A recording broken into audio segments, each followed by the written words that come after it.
تیرا دم نکل جانے کے بعد تیرے بدن سے لباس حاضرہ اتار کر تجھے کفن کی چادروں میں لپیٹ دیں گے، تجھے زمین کی تہ میں اکیلا چھوڑ دیں گے اور نظروں سے چھپا دیں گے۔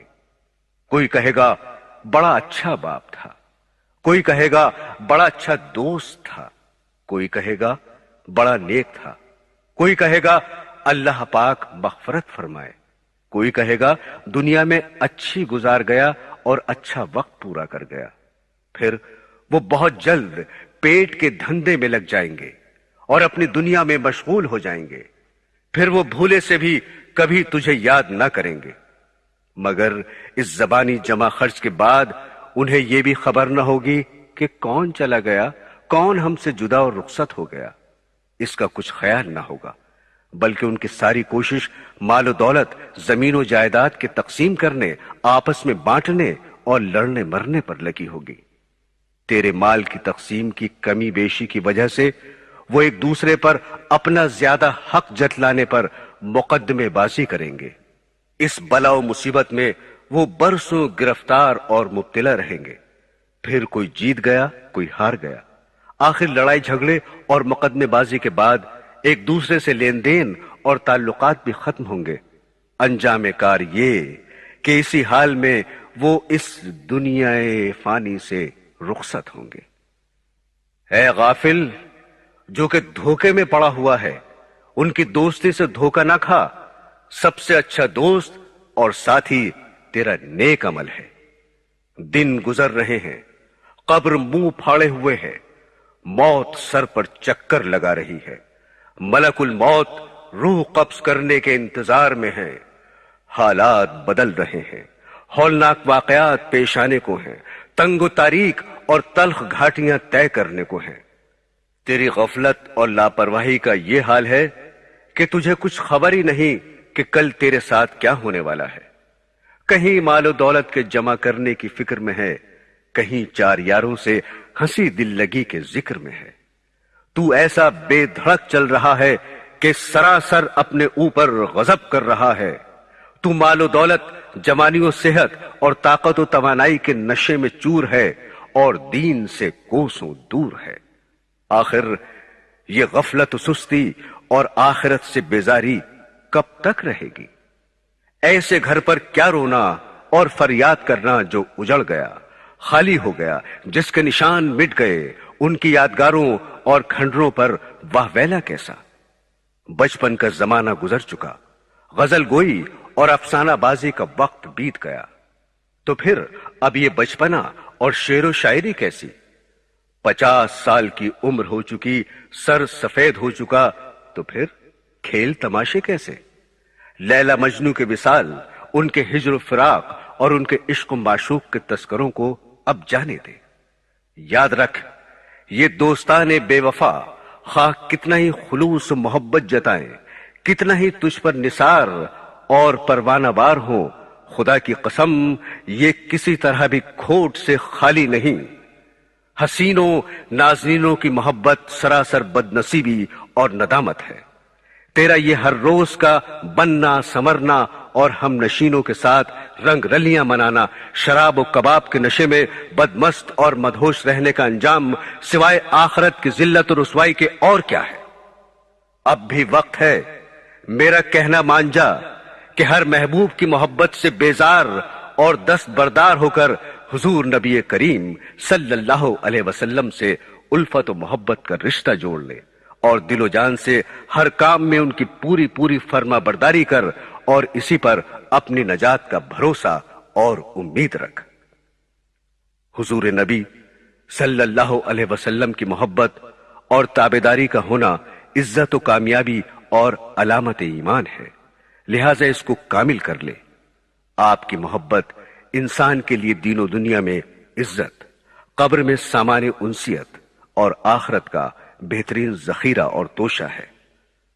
اس مولا کریم رب رحیم کا احسان سمجھ اور شکریہ ادا کر کہ جس نے تجھے ان کا امتی بنایا اور ان کے ذریعے سے تجھے ایمان بخشا، جنہوں نے فرمایا آدمی اسی کے ساتھ ہوگا جس سے اس کو محبت ہوگی، یہ سچا وعدہ ہے۔ اے میرے مولا، مجھے رسول اللہ صلی اللہ علیہ وسلم کی سچی محبت اور ان کی سچی فرما برداری نصیب فرما، ان کے نقش قدم پر چلا، ان کی شفاعت نصیب فرما۔ میں ان کی شفاعت کا امیدوار ہوں، کیونکہ محب کو اپنے محبوب سے پوری امید ہوتی ہے۔ حضرات گرامی، حضور نبی کریم صلی اللہ علیہ وسلم نے ارشاد فرمایا کہ تم قبرستان جایا کرو، کیونکہ قبرستان موت کو یاد دلاتا ہے، اس سے عبرت حاصل ہوتی ہے۔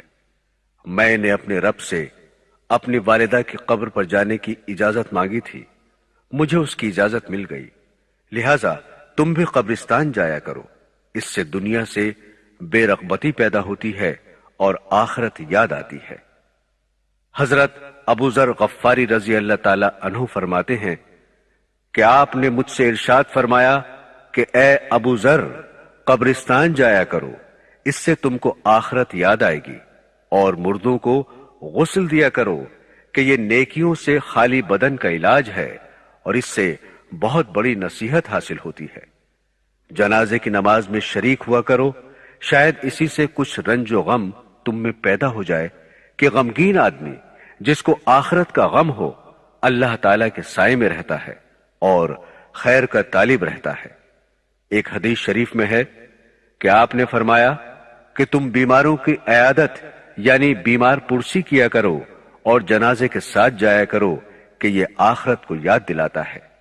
میرے دینی بہنوں اور بھائیوں، ایک حکیم کسی جنازے کے ساتھ جا رہے تھے، راستے میں لوگ اس میت پر افسوس و غم کر رہے تھے، تو حکیم جی نے لوگوں سے فرمایا کہ تم اپنے اوپر افسوس و غم کرو، یہ تمہارے حق میں زیادہ بہتر ہے، اس لیے کہ یہ تو چلا گیا اور 3 آفتوں اور مصیبتوں سے نجات پا گیا۔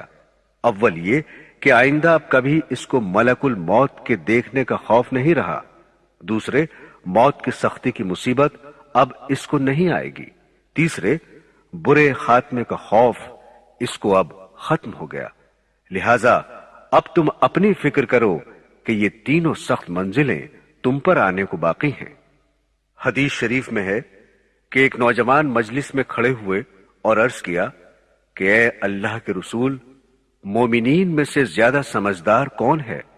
تو آپ نے ارشاد فرمایا کہ موت کا کثرت سے ذکر کرنے والا اور اس کے آنے سے پہلے اس کے لیے بہترین تیاری کرنے والا۔ کسی نے عرض کیا یا رسول اللہ، اسلام کا نور سینے میں داخل ہونے کی کیا علامت ہے؟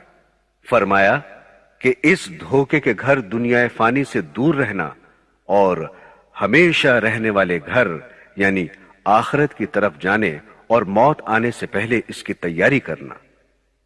حضرت عبداللہ ابن عمر رضی اللہ تعالی عنہ فرماتے ہیں کہ ہم 10 آدمی جن میں ایک میں بھی تھا جناب رسول اللہ صلی اللہ علیہ وسلم کی خدمت میں حاضر ہوئے، تو ایک انصاری نے حضور صلی اللہ علیہ وسلم کی خدمت میں یہ سوال پیش کیا کہ یا رسول اللہ، سب سے زیادہ سمجھدار اور سب سے زیادہ محتاط آدمی کون ہے؟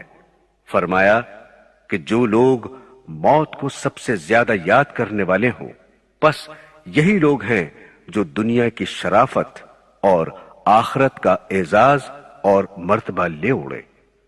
حضور نبی کریم صلی اللہ علیہ وسلم نے ارشاد فرمایا کہ دانا یعنی عقل مند وہ شخص ہے جو اپنے نفس کو قابو میں رکھے اور موت کے بعد والی زندگی کے لیے عمل کرے۔ نادان اور بے عقل وہ ہے جو اپنے نفس کی خواہشات کی پیروی کرے اور اللہ تعالیٰ سے بے بنیاد امیدیں رکھے۔ اس حدیث پاک سے معلوم ہوا کہ دانا اور عقل مند وہ نہیں جو اپنے آپ کو عقل مند سمجھے یا پھر دنیا والے اسے عقل مند سمجھتے ہوں، حالانکہ دانا اور عقل مند وہ ہے جو خدا اور رسول کی نظر میں دانا اور عقل مند ہو۔ خداوند تعالیٰ اور رسول اکرم صلی اللہ علیہ وسلم کی نظر میں دانا اور عقل مند وہ شخص ہے جو اپنے نفس کو قابو میں رکھے اور اس کو بری خواہشات سے روکے رکھے، ہر وقت اس کا محاسبہ کرتا رہے، کسی وقت بھی اس کی نگرانی سے غافل نہ ہو کہ وہ اپنی من مانی اور جی چاہی کرنے لگے، اور خداوند تعالیٰ کی بنائی ہوئی حدود کو توڑ کر آزاد ہو جائے، ہر وقت آخرت کی زندگی کو سامنے رکھ کر، موت کے بعد آنے والی زندگی کی فکر رکھ کر اس کو سنوارے، بنائے اور وہاں کی کامیابی کی تیاری کرتا رہے۔ خدا اور رسول کی نظر میں نادان اور بے وقوف شخص وہ ہے جو اپنی زندگی کی باغ ڈور اپنے نفس کے ہاتھ میں دے دے اور دن رات اپنے نفس ہی کی خواہشات پوری کرنے میں لگا رہے، اور پھر خدا کے فضل و کرم کی بے بنیاد امیدیں رکھے، یعنی پوری زندگی تو نافرمانیوں اور منمانیوں میں گزار دے اور صرف زبانی جمع خرچ اور آرزو سے جنت کا طالب رہے۔ ایسا شخص نقصان اور خسارے میں رہنے والا ہے۔ حدیث شریف میں ہے کہ حضور صلی اللہ علیہ وسلم نے فرمایا کہ لذتوں کو توڑنے والی چیز یعنی موت کو کثرت سے یاد کیا کرو۔ موت کو یاد رکھنے سے انسان کی امیدیں کم ہو جاتی ہیں اور نفس کم ہو جاتا ہے۔ موت کی تیاری رکھنے کی وجہ سے اس دنیا فانی سے بے رغبتی اور دوری ہونے لگتی ہے۔ موت کی یاد آدمی کو مال کی زیادتی، حرص و طمع اور لالچ سے بھی روکنے والی ہے، کیونکہ آدمی ظلم و ستم، کم تول، جھوٹ بول اور دھوکے فریب کر کے اپنے سر گناہوں کے گٹھر خزانے جمع کر کے اور وارثوں کے حوالے کر کے دنیا سے خالی چلا جاتا ہے، اور پچھلوں کے منہ میں ناجائز لقمہ دے جاتا ہے جو بعد میں ان کے لیے وبال جان بن جاتا ہے۔ لیکن اگر آدمی کو موت یاد رہے تو وہ ان سب ناجائز کاموں سے بچ جاتا ہے، بلکہ اس کا مال بھی پھر آخرت میں ذخیرہ اور مددگار بن جاتا ہے۔ موت انسان کو اگر دنیا میں یاد رہے، ہر رنج و غم سے ہر وقت وہ آزاد رہے۔ موت کی یاد آدمی کو توبہ پر آمادہ کر دیتی ہے، دوسروں پر ظلم و ستم کرنے، ان کا ناجائز مال کھانے اور ان کے حقوق کی حق تلفی کرنے سے باز رکھتی ہے۔ غرض یہ کہ موت کو یاد رکھنے سے آدمی بہت سے گناہوں سے بچ جاتا ہے۔ یاد رکھنا موت کا اکسیر ہے، غم سے بچنے کی بس یہی تدبیر ہے۔ حضرت امام غزالی رحمت اللہ علیہ فرماتے ہیں کہ اگر آدمی پر کوئی آفت یا مصیبت، کوئی حادثہ یا رنج و غم، کوئی تکلیف یا پریشانی، کوئی ڈر یا خوف پوری زندگی میں کبھی بھی نہ آئے، تب بھی موت کی سختی اور خوف ایسی چیز ہے جو اس کی تمام لذتوں اور راحتوں کو ختم کر دینے کے لیے کافی ہے، اس کی تمام خوشیوں پر پانی پھیر دینے والی ہے، اس کی غفلت کو ختم کر دینے کے لیے اس کا فکر ہی کافی ہے۔ موت اتنی سخت وبا اور مصیبت ہے کہ آدمی کو ہر وقت اس کی فکر اور تیاری میں مشغول رہنا چاہیے، پھر بھی اس کا وقت معلوم نہیں کہ کب آ کر پکڑ لے۔ لیکن آج آدمی کی حالت یہ ہے کہ ہر وقت دنیا کمانے، کھانے پینے، اس کا ساز و سامان اکٹھا کرنے اور رنگ رلیاں منانے میں مشغول ہے، دن رات، صبح شام دولت جمع کرنے، محل بنانے اور گھر بسانے کی فکر میں لگا ہوا ہے۔ آسمان پر اس کی گرفتاری کے وارنٹ جاری ہو چکے ہیں اور اس کی موت کا حکم جاری ہو چکا ہے، جس میں نہ کسی کی سفارش چل سکتی ہے، نہ ہی کوئی اپیل کی جا سکتی ہے، اور نہ ہی منٹ دو منٹ کی اس کو مہلت مل سکتی ہے۔ جب بھی کسی پر موت کا وقت آیا تو اس کو کچھ کہنے سننے کی مہلت ہی نہیں مل سکی۔ کلام کیا کہ زبان تک منہ میں ہل نہ سکی، پلک جھپکنے کی مہلت بھی ان کو مل نہ سکی۔ پھر بھی یہ کس قدر دھوکے میں پڑا ہوا ہے، دنیا کی دلدل میں پھنسا ہوا ہے، محل مکان بنا رہا ہے، باغ لگا رہا ہے، زمین خرید رہا ہے، فیکٹری لگانے کی فکر میں ہے، غرض دن رات انہی باتوں کے خیال و فکر میں ہے اور رات کو بھی یہی خواب دیکھتا ہے، لیکن موت کو کبھی بھولے سے یاد نہیں کرتا۔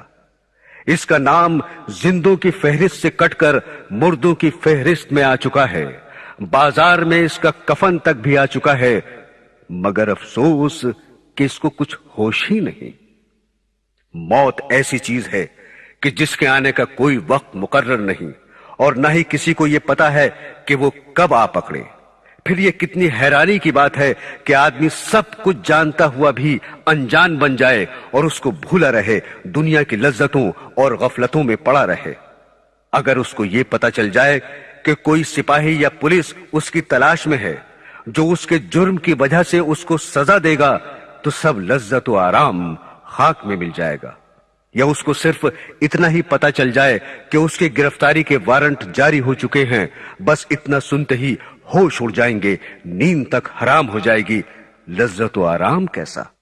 میرے دینی بھائیوں اور پیاری بہنوں، حضور نبی کریم صلی اللہ علیہ وسلم نے حضرت فاطمہ رضی اللہ تعالیٰ عنہ سے فرمایا کہ اے میری بیٹی، تو نیک عمل کر اور اس خیال میں نہ رہنا کہ میں محمد صلی اللہ علیہ وسلم کی بیٹی ہوں اور بخشی جاؤں گی۔ حضرات، دیکھیے کس قدر غور کرنے کا مقام ہے۔ جو لوگ یہ کہہ کر جان چھوڑا لیتے ہیں یا پھر یہ سمجھتے ہیں کہ ہم تو فلاں پیر صاحب یا فلاں مولوی صاحب کا پلہ پکڑ کر جنت میں چلے جائیں گے، وہ کس قدر اپنے آپ کو دھوکہ دے رہے ہیں اور نفس و شیطان کے کہنے پر اپنی زندگی برباد کر رہے ہیں۔ عزیزو، اب بھی وقت ہے، قبر کا عذاب بہت دردناک ہے۔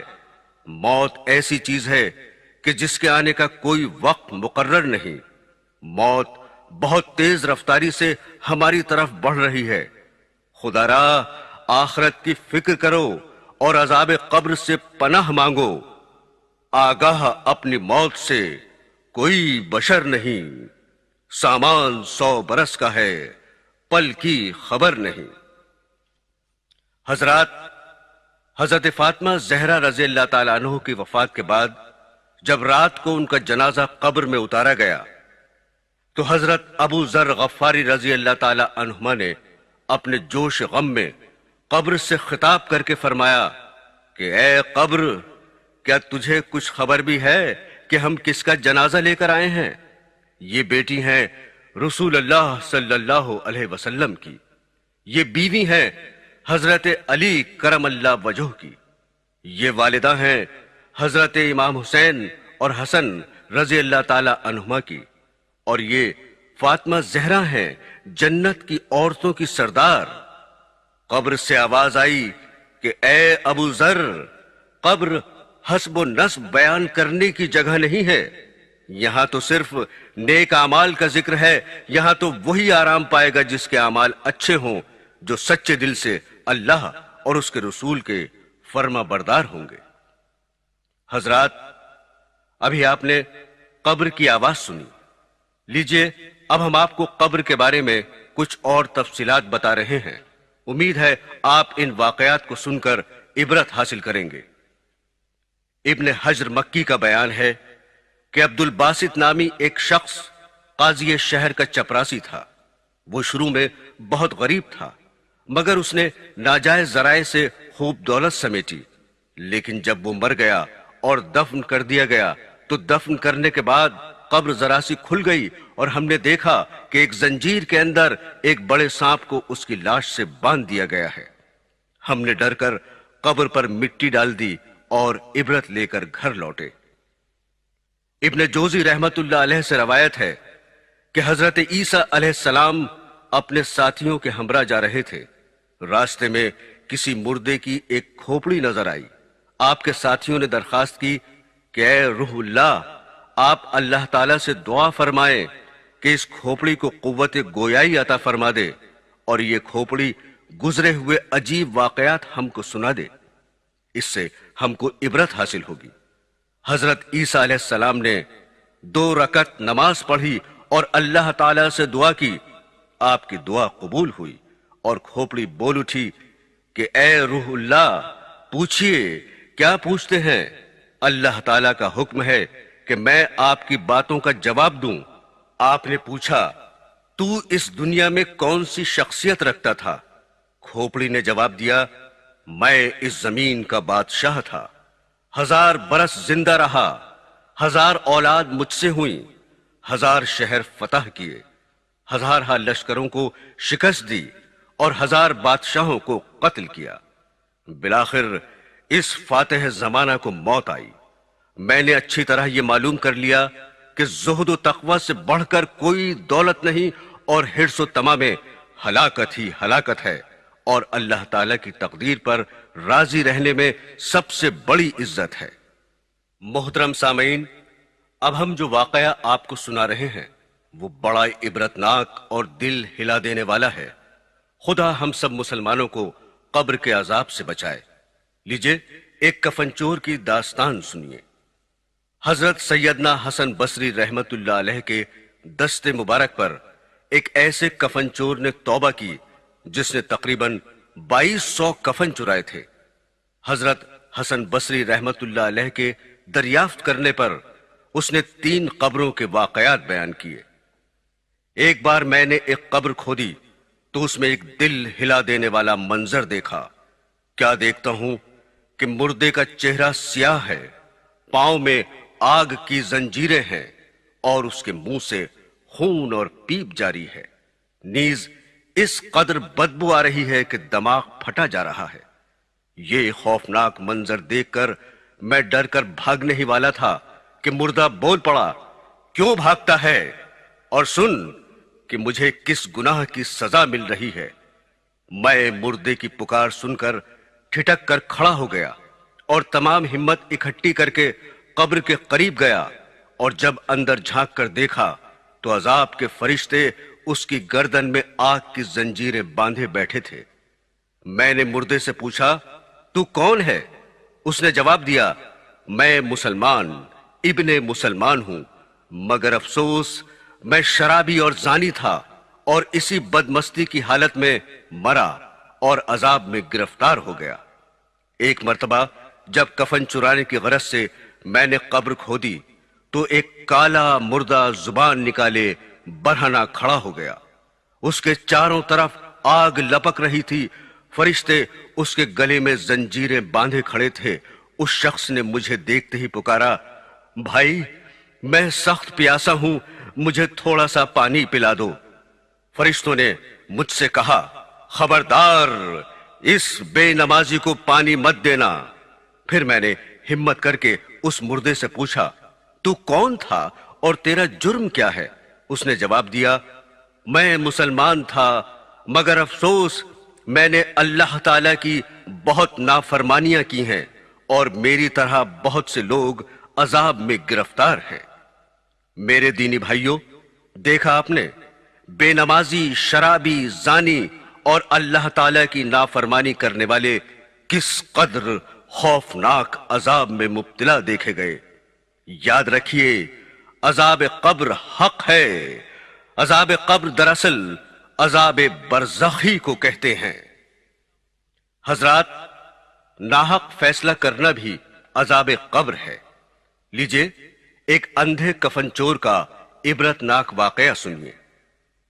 ابو اسحاق ابراہیم بن عبداللہ طالبی رحمت اللہ علیہ کا بیان ہے کہ ہمارے یہاں ایک اندھا کفن چور تھا۔ وہ بھیک مانگتا تھا اور بھیک مانگتے ہوئے وہ کہا کرتا تھا کہ کوئی شخص مجھے کچھ دے تاکہ میں اسے انوکھی خبر سناؤں، اور کوئی شخص مجھے زیادہ دے تاکہ میں اسے انوکھی چیز دکھاؤں۔ ایک دن وہ بھیک مانگتا ہوا آیا، لوگوں نے اس کو دیا، میں بھی وہاں موجود تھا۔ بھیک پا کر اس نے انوکھی چیز دکھانے کے لیے اپنی آنکھوں سے کپڑا ہٹایا۔ میں نے دیکھا کہ اس کی دونوں آنکھیں غائب تھیں اور آنکھوں کے حلقے کا سوراخ آگے سے پیچھے تک آر پار تھا۔ دونوں سوراخ ایسے تھے جیسے 2 ٹکلیاں لگی ہوں، اور سامنے سے اس کی گدی کے پیچھے کی چیزیں صاف نظر آ رہی تھیں۔ پھر اس نے کہا کہ اب میں تم کو انوکھی خبر سناتا ہوں۔ میں اپنے شہر کا کفن چور تھا اور میری کفن چوری اتنی مشہور ہو گئی کہ لوگ مجھ سے ڈرنے لگے، اور میں کسی سے نہیں ڈرتا تھا۔ میرے شہر کا قاضی بیمار ہو گیا اور اس کی بیماری سے بچنے کی کوئی امید نہ رہی، تو اس نے مجھے بلایا اور کہا، میں اپنی قبر میں بے عزتی 100 اشرفیوں کے عوض میں تجھ سے خریدتا ہوں۔ یہ 100 اشرفیاں لے لے اور میری قبر سے کفن نہ چرانا۔ میں نے اشرفیاں لے لیں اور چلا گیا۔ قاضی اس بیماری سے اچھا ہو گیا اور موت سے بچ گیا۔ پھر وہ قاضی کچھ عرصے کے بعد بیمار پڑ گیا اور آخر کار مر گیا۔ لوگوں نے اس کو دفن کر دیا۔ میں نے سوچا کہ اس نے جو 100 اشرفیاں دی تھیں وہ پہلی بیماری کی تھیں اور وہ اب تو دوسری بیماری میں مرا ہے، اس لیے میں نے اس کی قبر کھودی تاکہ اس کا کفن چرا لوں۔ قبر کھودنے پر میں نے عذاب کی آہٹ محسوس کی اور قاضی قبر میں پریشان حال تھا۔ اس کے بال بکھرے ہوئے تھے اور آنکھیں سرخ تھیں۔ یہ منظر دیکھ ہی رہا تھا کہ میرے دونوں گھٹنوں میں دھکا لگا اور پھر میری دونوں آنکھوں میں 2 شدید انگلیوں کی ایسی ضرب لگی کہ آنکھیں آر پار ہو گئیں۔ جیسا کہ تم لوگ دیکھ رہے ہو، جب میری آنکھوں پر ضرب لگی اس وقت ایک آواز آئی۔ کوئی کہنے والا مجھ سے کہہ رہا تھا، اے اللہ کے دشمن، کیا تو اللہ تعالیٰ کے اسرار کا سراغ لگانا چاہتا ہے؟ حضرات گرامی، عذاب قبر کے بارے میں کچھ اور عبرتناک واقعات سنیں اور ان سے نصیحت حاصل کریں۔ حضرت عثمان غنی رضی اللہ تعالی عنہ کے غلام حضرت ہانی رضی اللہ تعالی عنہ کا بیان ہے کہ حضرت عثمان رضی اللہ تعالی عنہ جب کسی قبر کے پاس کھڑے ہوتے تو ان پر اتنی رقت طاری ہوتی کہ روتے روتے آنسو سے ان کی داڑھی تر ہو جاتی۔ حضرت عثمان رضی اللہ تعالی عنہ کی یہ کیفیت دیکھ کر کسی نے ان سے پوچھا کہ آپ جنت و جہنم کا ذکر کرتے ہیں تو نہیں روتے، اور قبر پر اتنا روتے ہیں، اس کی کیا وجہ ہے؟ اس کے جواب میں حضرت عثمان رضی اللہ تعالی عنہ نے فرمایا، رسول اللہ صلی اللہ علیہ وسلم کا ارشاد ہے کہ سفر آخرت کی پہلی منزل قبر ہے۔ اگر اس پہلی منزل پر نجات حاصل ہو گئی تو سمجھو بعد کی منزلیں آسان ہو گئیں، اور اگر اس پہلی منزل پر نجات نہ ملی تو بعد کی منزلیں اس سے زیادہ سخت آئیں گی، یعنی قبر ہی اگلی منزلوں کی راحت و غم کی علامت ہے۔ حضور اکرم صلی اللہ علیہ وسلم کا یہ بھی ارشاد ہے کہ میں نے جتنے ہولناک مناظر دیکھے ان میں سب سے زیادہ ہولناک قبر کے منظر کو پایا۔ حضرت برار رضی اللہ تعالی عنہ کا بیان ہے کہ رسول اللہ صلی اللہ علیہ وسلم کے ہمراہ ہم ایک جنازے میں شریک ہوئے۔ ہم نے دیکھا کہ آپ ایک قبر کے کنارے بیٹھ گئے، پھر آپ اس قدر روئے اور ہم کو بھی اس قدر رلایا کہ زمین تر ہو گئی۔ آپ نے اس وقت فرمایا، میرے بھائیوں، اس جیسی ہولناک جگہ کے لیے تیاری کرو۔ ابو اسحاق یحییٰ بن حسین رحمت اللہ علیہ کا بیان ہے کہ مجھ سے ایک معتبر جماعت نے بتایا کہ صفا میں ایک گورکن نے ایک قبر کھودی۔ مردے کو دفن کرنے کے بعد گورکن کو اپنی کوئی بھولی ہوئی چیز یاد آئی۔ اس نے جا کر دوبارہ قبر کھودی اور اس نے یہ عجیب نقشہ دیکھا کہ مردے پر ایک بڑا سانپ تھا، اتنا بڑا کہ اس نے مردے کو گھیر رکھا تھا۔ گورکن ڈر گیا اور اس پر غشی سی طاری ہو گئی۔ اس کے بعد اس کی عقل جاتی رہی۔ پاگل ہونے کے بعد اس نے گورکنی چھوڑ دی۔ ابو اسحاق یحییٰ بن حسین کا بیان ہے کہ ایک معتبر جماعت نے یہ خبر دی کہ سید ہادی اتفاق سے کہیں جا رہے تھے کہ راستے میں ایک کھوپڑی دیکھی اور اس میں لگام بھی تھی۔ سید ہادی نے اس کھوپڑی کو اٹھا کر زمین کے نیچے دفن کر دیا، مگر فوراً ہی زمین نے اپنے اندر سے اس کھوپڑی کو باہر پھینک دیا۔ سید ہادی کو بڑی حیرانی ہوئی، وہ برابر فکر میں رہے۔ اچانک ایک آواز آئی اور سید ہادی بہت دیر تک بے ہوش پڑے رہے۔ ابن حفشب رحمت اللہ علیہ اپنا واقعہ بیان کرتے ہیں کہ میرا ایک بار ایک قبیلے پر گزر ہوا، وہاں قبرستان تھا۔ عصر کے بعد میں نے دیکھا کہ ایک قبر شق ہو گئی اور اس میں سے ایک آدمی نکلا۔ اس کا سر گدھے کا تھا مگر اس کا جسم آدمی کا تھا۔ وہ نکل کر 3 بار گدھے کی طرح چیخا، پھر قبر میں چلا گیا اور قبر بند ہو گئی۔ میں نے اہل قبیلہ سے اس قبر والے کا حال پوچھا تو بتایا گیا کہ وہ شرابی تھا۔ جب اس کی ماں نصیحت کرتی تھی تو وہ کہتا، خواہ مخواہ تو گدھے کی طرح چیختی ہے۔ چنانچہ وہ عصر کے بعد مر گیا اور ہر روز عصر کے بعد اس کی قبر شق ہوتی ہے اور وہ 3 بار چیختا ہے۔ حضرت انس رضی اللہ تعالی عنہ سے روایت ہے کہ نبی کریم صلی اللہ علیہ وسلم ایک جنازے میں تشریف لے گئے۔ جب میت قبر میں رکھ دی گئی تو آپ نے ایک کپڑا طلب فرما کر اس سے قبر کو ڈھانک دیا۔ اس وقت آپ نے فرمایا قبر میں مت جھانکو، قبر ایک امانت ہے، اگر جھانک کر دیکھو گے تو کہیں یہ منظر نہ دکھائی دے کہ کالا سانپ مردے کی گردن میں توق کی طرح پڑا ہوا ہے، اور اللہ تعالیٰ کہیں یہ حکم نہ دے دے کہ قبر سے زنجیر کی آواز تم کو سنائی دے۔ حضرت ابو ہریرہ رضی اللہ تعالی عنہ سے روایت ہے کہ نبی کریم صلی اللہ علیہ وسلم نے ارشاد فرمایا اپنے مردوں کو نیک لوگوں کے پاس دفن کیا کرو، کیونکہ مردہ برے پڑوسی سے اس طرح ایذا محسوس کرتا ہے جس طرح زندہ آدمی برے پڑوسی سے ایذا پاتا ہے۔ حضرت ابن عباس رضی اللہ تعالی عنہ سے روایت ہے کہ سرور کائنات صلی اللہ علیہ وسلم نے ارشاد فرمایا جب تمہارا کوئی آدمی وفات پا جائے تو اس کو اچھا کفن دو اور اس کی وصیت پر جلد عمل کرو، اور اس کی قبر اچھی کھودو اور اس کے لیے اچھا پڑوسی تلاش کرو۔ صحابہ نے عرض کیا اے اللہ کے رسول، کیا نیک پڑوسی اس کو آخرت میں کچھ فائدہ پہنچا سکتا ہے؟ حضور نے ارشاد فرمایا کیا دنیا میں نیک پڑوسی سے کچھ فائدہ ہوتا ہے؟ صحابہ نے عرض کیا ہاں۔ آپ نے فرمایا اسی طرح آخرت میں بھی نیک پڑوسی مفید ہوتا ہے۔ صدقہ بن خالد رحمت اللہ علیہ نے دمشق کے بعض مشائخ سے روایت بیان کی ہے۔ مشائخ کہتے ہیں کہ ہم حج کو گئے، ہمارے ایک ساتھی راستے میں انتقال کر گیا، ہم نے وہاں کی آبادی میں سے ایک کدال لے کر اس کی قبر کھودی اور اس مردے کو اس میں دفن کر دیا۔ دفن کرنے کے بعد یاد آیا کہ کدال تو قبر میں ہی بھول گئے۔ ہم نے قبر کو پھر کھودا تو دیکھتے ہیں کہ اس مردے کی گردن اور دونوں ہاتھوں کو اس کدال میں باندھ دیا گیا ہے۔ ہم نے یہ دہشتناک منظر دیکھ کر قبر کو مٹی سے پاٹ دیا اور کدال کو نہ نکال سکے۔ کدال کے مالک کو اس کی قیمت دے کر راضی کیا۔ جب ہم وہاں سے لوٹ کر آئے تو اس مردے کی بیوی سے اس کا حال پوچھا۔ اس نے بتایا کہ میرا خاوند ایک شخص کے ہمراہ جا رہا تھا، اس شخص کے پاس مال تھا، میرے خاوند نے اس کو قتل کر کے اس کا سارا مال لوٹ لیا تھا اور اسی مال سے یہ حج کو جا رہا تھا۔ حضرت امام حسین رضی اللہ تعالی عنہ کے قاتلوں کا سردار عبید اللہ ابن زیاد جب مقتول ہوا تو اس کا سر اور اس کے ساتھیوں کے سر میدان میں رکھے گئے۔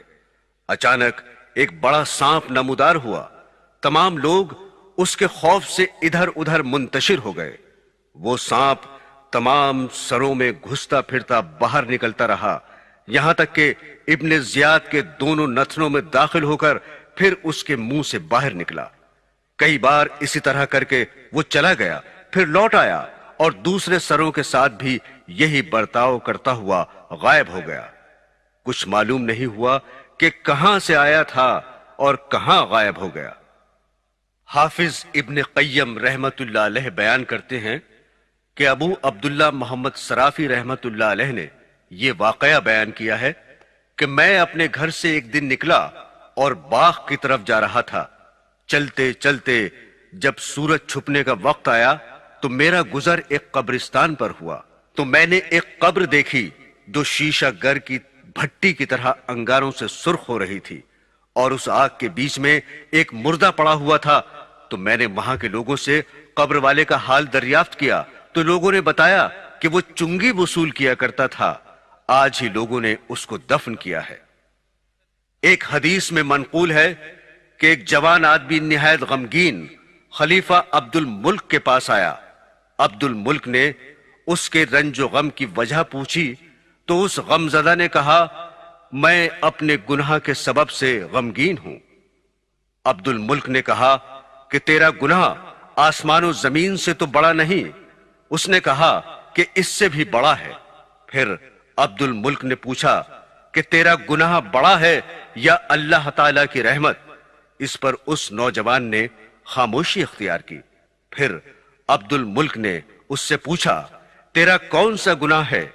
اس کے بعد اس نے بتایا کہ میں کفن چور تھا، 5 قبروں کے مردوں نے مجھ کو توبہ کرنے پر مجبور کر دیا۔ میں نے ایک پہلی قبر کھودی تو اس کے مردے کو دیکھا کہ اس کا منہ قبلے کی طرف سے پھیر دیا گیا تھا اور اس کا دوسرا عذاب بھی دیا جا رہا تھا۔ میں وہاں سے ڈر کر چلا تو غیب سے آواز آئی کہ تو اس مردے سے یہ کیوں نہیں پوچھتا وہ کس وجہ سے اس عذاب میں گرفتار ہے؟ میں نے کہا کہ میں نہیں پوچھ سکتا۔ پھر غیب سے آواز آئی کہ یہ شخص نماز کو حقیر اور برا سمجھتا تھا، اس لیے اس کو یہ عذاب ہو رہا ہے۔ میں نے ایک دوسری قبر کھودی تو دیکھا کہ اس کا مردہ بالکل سور ہو گیا تھا، توق اور بیڑیوں سے جکڑا ہوا تھا۔ میں یہ دیکھ کر ڈر کر بھاگنے لگا۔ غیب سے پھر آواز آئی، تو اس مردے سے اس عذاب کا سبب کیوں نہیں پوچھتا؟ میں نے کہا یہ سوال میری قدرت اور طاقت سے باہر ہے۔ پھر غیب سے آواز آئی، یہ شراب پیتا تھا اور اللہ تعالیٰ کی حرام کی ہوئی چیزوں کو اس نے حرام نہیں کیا تھا بلکہ حلال سمجھ رکھا تھا۔ میں نے پھر ایک تیسری قبر کھودی، اس کا مردہ آگ کی میخوں سے بندھا ہوا تھا اور اس کی زبان باہر نکلی ہوئی تھی۔ میں ڈر کر بھاگنے لگا تو غیب سے پھر آواز آئی کہ تو اس مردے سے اس کی وجہ کیوں نہیں پوچھتا؟ میں نے کہا اس سوال کی مجھ میں طاقت نہیں۔ اس نے کہا یہ لوگوں کا مال دبانے کی کوشش کرتا تھا۔ میں نے ایک اور چوتھی قبر کھودی، اس کا مردہ آگ میں جل رہا تھا۔ میں دیکھ کر ڈر کر بھاگا تو غیب سے پھر آواز آئی، تو اس سے اس کا سبب کیوں نہیں پوچھتا؟ میں نے کہا یہ سوال کرنے کی مجھ میں ہمت نہیں۔ تو غیب سے آواز آئی، یہ شخص جھوٹا تھا اور جھوٹی قسمیں کھایا کرتا تھا۔ اس کے بعد میں نے ایک پانچویں قبر کھودی تو دیکھا کہ فرشتے اس مردے کو آگ کے ستون میں مار رہے تھے۔ غیب سے آواز آئی، تو اس سے عذاب کا سبب کیوں نہیں پوچھتا؟ میں نے کہا میرے اندر اتنی طاقت ہی نہیں کہ میں پوچھ سکوں۔ غیب سے آواز آئی، یہ ایک کھلنڈرا تھا جو شطرنج وغیرہ کھیلا کرتا تھا، حالانکہ اللہ اور اس کے رسول صلی اللہ علیہ وسلم نے اس سے منع فرمایا ہے۔ حاصل مطلب یہ ہے کہ قبر کا عذاب دل، آنکھ، کان، پیٹ، ہاتھ پاؤں، شرمگاہ اور سارے بدن کے گناہوں کے سبب ہوتا ہے، اور اسی طرح سے ان اعضاء سے جو نیک کام ہوتے ہیں ان پر اجر ملتا ہے۔ محمد بن یونس قربائی کا بیان ہے کہ ابو سنان بڑا نیک آدمی تھا۔ اس نے یہ واقعہ بیان کیا کہ ایک شخص کے بھائی کا انتقال ہو گیا۔ جب میں اس کے افسوس کو گیا تو اس کو بڑا رنجیدہ پایا۔ اپنے غم کی وجہ اس نے یہ بتائی کہ جب میرے بھائی کو دفن کر دیا گیا تو میں نے قبر سے ایک آواز سنی، وہ کہہ رہی تھی، آہ میرا بھائی۔ میں نے یہ سن کر قبر کھودنا شروع کر دی تو پھر دوسری آواز آئی کہ ایسا نہ کر، لہٰذا میں نے مٹی برابر کر دی۔ لیکن پھر یہ آواز آئی کہ آہ میرا بھائی۔ میں نے پھر قبر کھودنا شروع کی، مگر پھر دوسری آواز آئی کہ ایسا مت کر، اور میں نے پھر مٹی برابر کر دی۔ غرض یہ کہ اسی طرح بار بار ہوتا رہا۔ جب میں اٹھ کر واپس گھر کو آنے لگا تو قبر سے بڑی دردناک رونے کی آواز آئی کہ آہ میرا بھائی۔ میں یہ سن کر پھر قبر پر گیا اور قسم کھائی کہ اب ضرور قبر کھود کر اپنے بھائی کو دیکھوں گا۔ جب قبر کھود کر دیکھا تو اس کی گردن میں آگ کا توق پڑا ہوا تھا۔ میں نے توق کو کاٹنا چاہا تو میری انگلیاں جاتی رہیں۔ ابو سنان کا بیان ہے کہ اس نے اپنا ہاتھ ہم کو دکھایا تو اس کی 4 انگلیاں غائب تھیں۔ میرے دینی بہنوں اور بھائیوں، ابھی آپ عذاب قبر کے اسباب کے بارے میں سن رہے تھے۔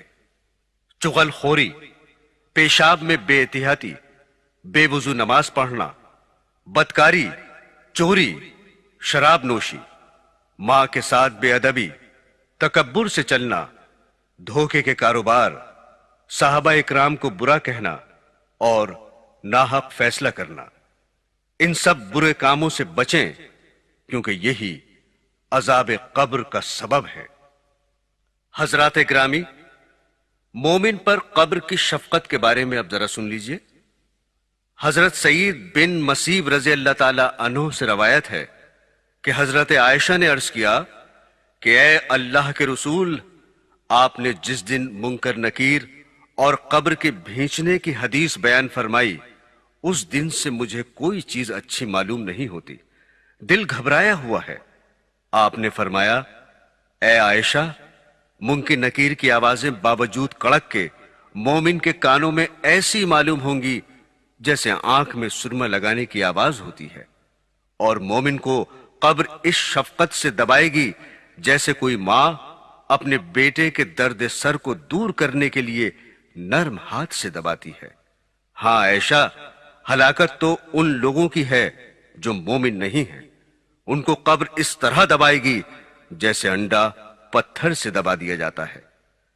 حضرت عبداللہ بن شجر رضی اللہ تعالی عنہ سے روایت ہے کہ رسول اللہ صلی اللہ علیہ وسلم نے فرمایا، جو شخص بیماری کی حالت میں قل اللہ پڑھتا رہے اور اس بیماری میں اس کا انتقال ہو جائے تو وہ فتنہ قبر سے محفوظ رہے گا، اور قیامت کے دن فرشتے اس کو اپنی ہتھیلیوں پر رکھ کر پل صراط سے گزاریں گے اور وہ جنت میں پہنچ جائے گا۔ حضرت عطا سے روایت ہے کہ مردہ جب قبر میں رکھا جاتا ہے تو سب سے پہلے اس کے پاس اس کا عمل جاتا ہے، اور عمل کہتا ہے، میں تیرا عمل ہوں۔ مردہ کہتا ہے، میرے گھر والے، میرے اہل و عیال اور میرا مال کہاں ہے؟ عمل جواب دیتا ہے، ان تمام چیزوں کو تو نے اپنے پیچھے چھوڑا، قبر میں صرف میں تیرے ساتھ داخل ہوا ہوں۔ اس پر مردہ حسرت سے کہتا ہے، اے کاش میں ان تمام چیزوں پر تجھی کو ترجیح دیتا، کیونکہ قبر کی اس تنہائی میں تو ہی میرا سچا ساتھی ہے۔ حضرات گرامی، قبر آخرت کا پہلا دروازہ ہے، لہذا جو کوئی اعمال صالح کی پونجی لے کر اس دروازے سے داخل ہوگا تو اللہ تعالیٰ کے فرشتے گرم جوشی کے ساتھ اس کا استقبال کریں گے، قبر میں حشر تک آرام سے سویا کرے گا، پھر حشر کے دن اس کو دوبارہ اٹھایا جائے گا اس حالت میں کہ وہ اللہ سے راضی ہوگا اور اللہ تعالیٰ اس سے راضی ہوگا، اور یہی سب سے بڑی کامیابی ہے۔ کتنے خوش نصیب ہیں وہ لوگ جو نیکیوں کی پونجی لے کر اس منزل قبر میں داخل ہوتے ہیں تو قبر ان کے لیے جنت کا باغ بن جاتی ہے، اور جو لوگ بد اعمال کا ذخیرہ جمع کر کے لے جاتے ہیں تو ان کے لیے قبر جہنم کا گڑھا بن جاتی ہے۔ وہ عذاب دیکھ کر پھر پچھتاتے ہیں، لیکن وہاں کا پچھتانا پھر کس کام کا؟ حاصل یہ ہے کہ قبر دنیا کی کھیتی کا کھلیان ہے اور مقام عبرت ہے، لہذا اب بھی خبردار ہو جا، پہلے اس کے کہ موت کے بعد تجھے بیدار کیا جائے۔ عذاب قبر کا معاملہ بہت مشکل ہے۔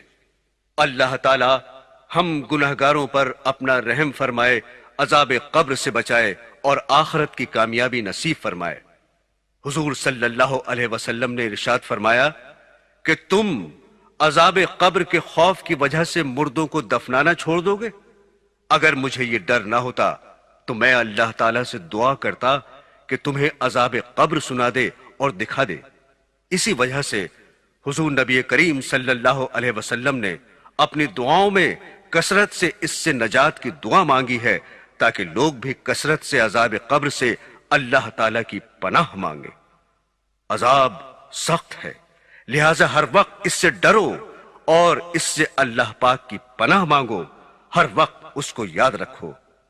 اے اللہ، میں تیری پناہ چاہتا ہوں عذاب قبر سے اور دوزخ کے عذاب سے، آمین ثم آمین۔ بہنوں اور بھائیوں، ابھی آپ قبر کی پہلی رات کا بیان سن رہے تھے۔ جیسا کہ آپ جانتے ہیں، سونک انٹرپرائزز نے آپ کی خدمت میں یہ دینی کیسٹ پیش کرنے کا سلسلہ شروع کیا ہے۔ اب بہت جلد سونک انٹرپرائزز دلی پیش کریں گے 6 گنہگار عورتیں اور قیامت کب آئے گی۔